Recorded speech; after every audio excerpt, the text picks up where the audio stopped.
बिस्मिल्लाहिर्रहमानिर्रहीम। सामीन मोहतरम, अस्सलाम वालेकुम। पंजाब मैक्स में आप तमाम दोस्तों को खुश आमदीद कहते हैं।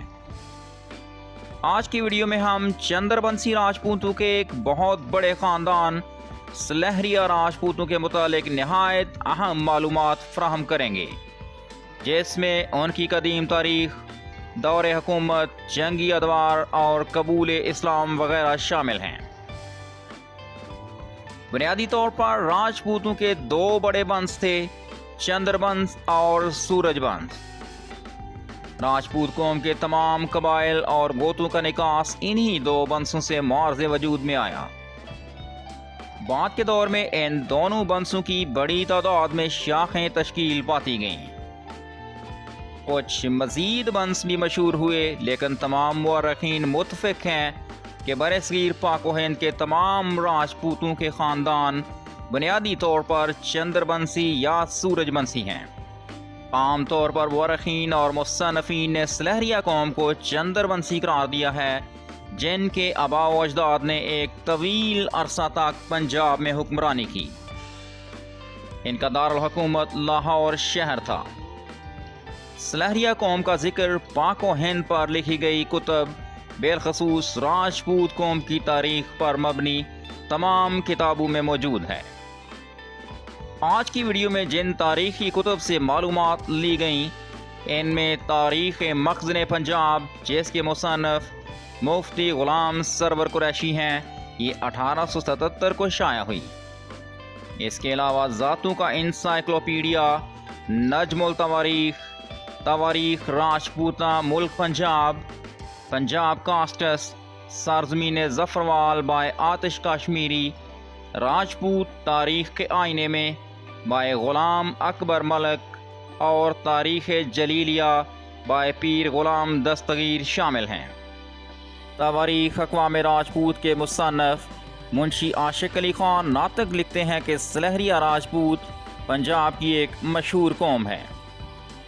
ज़िला सियालकोट, नारोवाल और गुरदासपुर में इस शाही ख़ानदान की आबादी कसीर तादाद में मौजूद है। उसके मुताबिक दारुल सल्तनत लाहौर में रहकर इस ख़ानदान ने 2339 बरस हुकूमत की। इसी ख़ानदान के मुर्से आला महाराजा केदार ने अपनी कुव्वत बाजू से पंजाब में एक ज़बरदस्त सल्तनत कायम की। महाराजा केदार, जो वाली लाहौर था, तुरान के शाहान कैक्सर और कैकबात का हम असर था और उनके साथ महाराजा केदार की कई मार्का आराइयाँ हुईं। ये लड़ाइयाँ 1317 क़ब्ल अज़ मसीह वक़ू में आईं।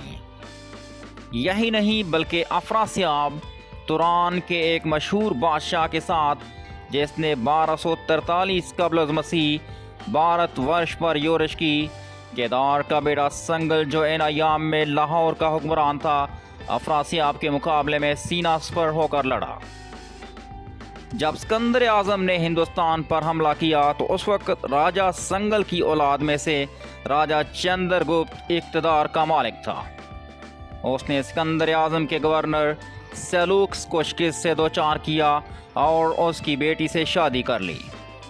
अहले यूनान को इस इलाके से निकालने वाला चंद्रगुप्त ही था। हिंदुस्तान के शमाल मगरबी बॉर्डर पर राजपूतों की आखिरी सल्तनत वहन थी। इसकी हदूद दरियाए चन्नाब और मुल्तान से लेकर अफ़गानिस्तान के सूबा लग़मान और काबल तक थी। इसका हुक्मरान राजा जयपाल सलहरिया था। इस वक्त गज़नी पर महमूद गज़नवी के वालिद अमीर सबुक्तगीन की हुकूमत थी।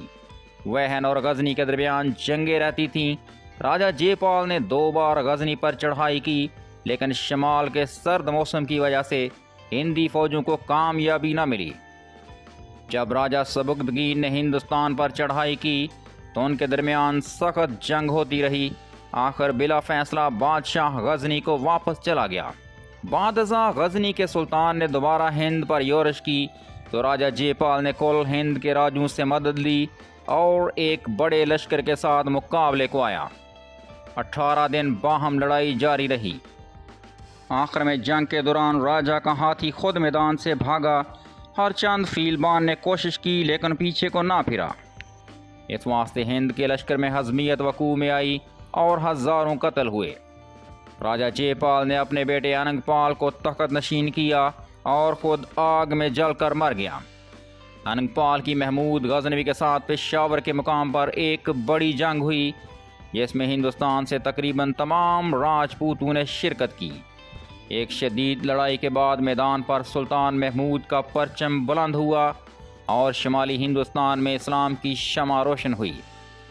راجہ اننگ پال کے بعد راجہ ترلوچن پال اور اس کے بعد راجہ بھیم پال دوسرے محاذوں سے فوجیں اکٹھی کر کے محمود غزنوی کے ساتھ نیبرد آزما رہے، لیکن ریاست وہن کو دوبارہ حاصل نہ کر سکے۔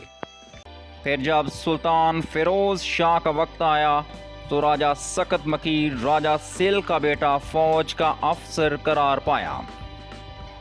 اس کی فوج شیخا کھوکر کی سرکوبی کے لیے مامور ہوئی، جس نے پنجاب کے کئی قصبوں اور دیہاتوں پر حملے کر کے تہس نہس کر دیا تھا، اور شیخا کھوکر جلندر سے لوٹ کھسوٹ کرتا ہوا کئی بار لاہور کو بھی تاراج کر چکا تھا۔ راجہ سکت مکیر نے شیخا کے فساد کو روکنے کے لیے پنجاب ریاست جموں کشمیر کی حدود میں دریائے چناب کے کنارے خیمے گاڑ دیے اور بڑی بہادری سے شیخا کھوکر کا سامنا کیا اور اس کو شکست فاش دے کر علاقہ میں امن و امان بحال کیا۔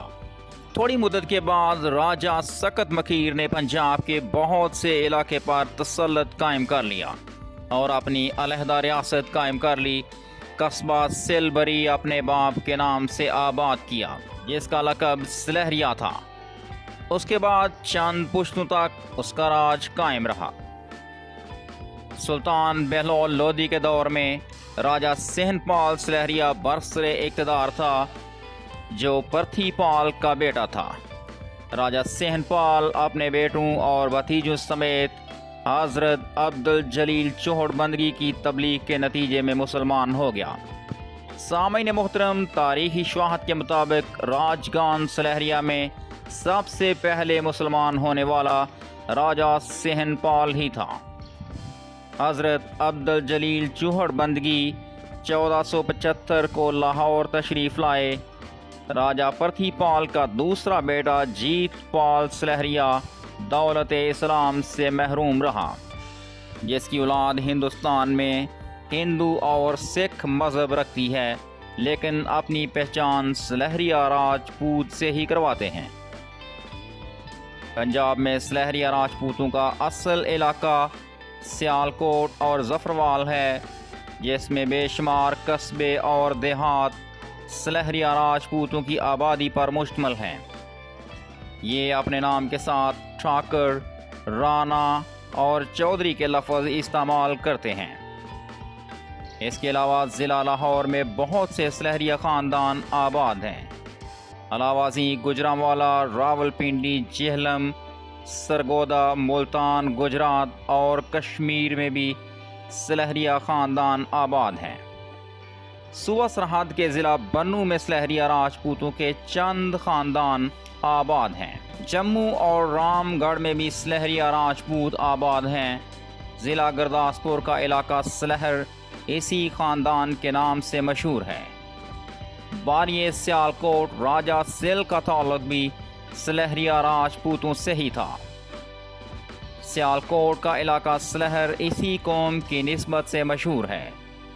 قیام پاکستان کے بعد سلہر دو حصوں میں تقسیم ہو گیا، کچھ پاکستان پنجاب اور کچھ بھارتی پنجاب اور جموں کا حصہ بن گیا۔